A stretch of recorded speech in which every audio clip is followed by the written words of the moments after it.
Greetings, everyone, and welcome to Mighty Line Minute.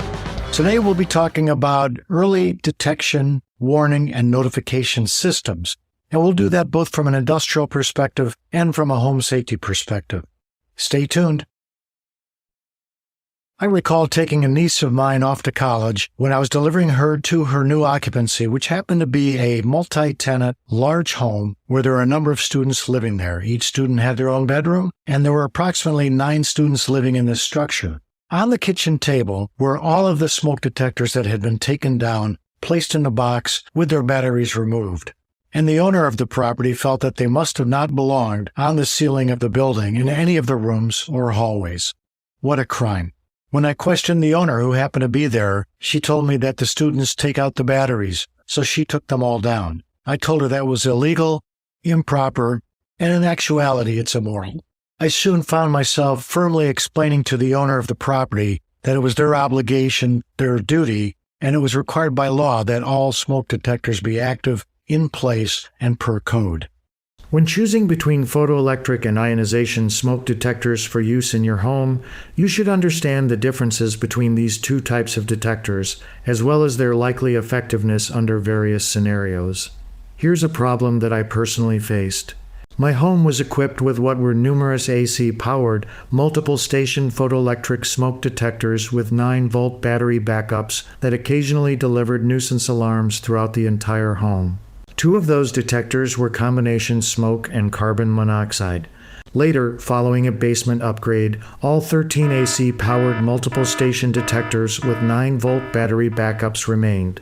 Both prior to and following the basement remodel, the entire house would still occasionally alarm, seemingly most often in the middle of the night, when there was no detection of smoke, fire, or steam. In one case, I believed it may have been caused by a basement dehumidifier blowing air containing dust particles directly towards the detector. After replacing the combination detectors, problems continued. I also learned later that 3 newly installed detectors following a basement remodel were ionization only, not the photoelectric specified. Finally, all 13 detectors have been replaced, and it's not cheap.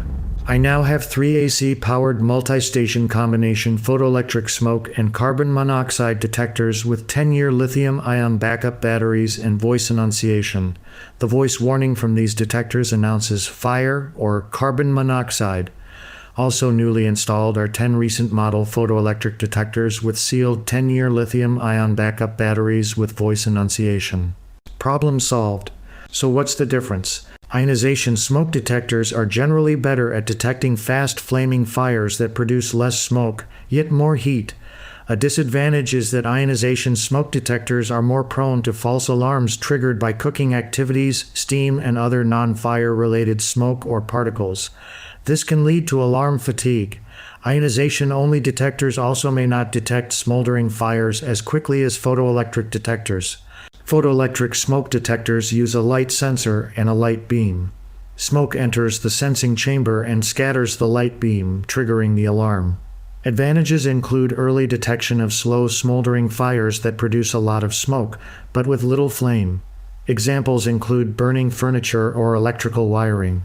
Photoelectric detectors are also less likely to be triggered by cooking smoke or shower steam, reducing the likelihood of false alarms. A disadvantage is that they might be slightly slower to detect fast flaming fires compared to ionization detectors. That's why a recommended approach is to use combination smoke detectors that include both photoelectric and ionization sensors. This provides comprehensive protection, as the combination can detect both slow smoldering and fast flaming fires effectively. However, given their higher propensity for false alarms and less effectiveness with smoldering fires, ionization-only detectors may not be the best choice for certain residential uses. When choosing smoke detectors, some of the best sources of information are provided by the standard setters, including the National Fire Protection Association's NFPA 72 National Fire Alarm Code. Section 29 of the code is accessible online at nfpa.org. Underwriters' laboratories, the U.S. Fire Administration, local fire departments, and manufacturers are also great sources of information. Be sure to do your homework involving the types, selection, and placement of detectors, as it is easy to make uninformed decisions. Smoke detectors should be installed on every level of the home, inside each bedroom, outside sleeping areas, and in basements. Carbon monoxide detectors should be installed on more than one level. Detectors must be tested regularly, with batteries replaced at least once a year, and the entire unit every 10 years or as recommended by the manufacturer. Sealed lithium-ion detectors often are provided with up to 10-year suggested lives. Whole house, multiple station AC or low voltage wired detectors enable alarming of all detectors once smoke or carbon monoxide is detected. Such systems significantly increase the likelihood of being heard, with occupants reacting successfully at a much higher frequency of success.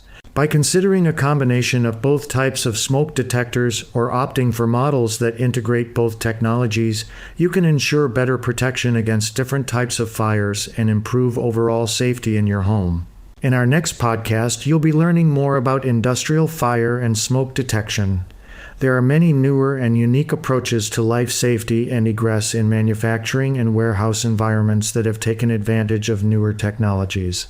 Early warning and notification means informed and faster occupant responses from building occupants, and that means a greater assurance that all building occupants will be safely evacuated in a timely fashion. So thanks for taking the time to learn more today about early detection, warning, and notification systems and how they can help you to maintain a safe place to reside. I appreciate your time, and take a look at MightyLineTape.com to see how they can be of greater help to you to assure safety, 5S, and operational excellence in your workplace. Take care.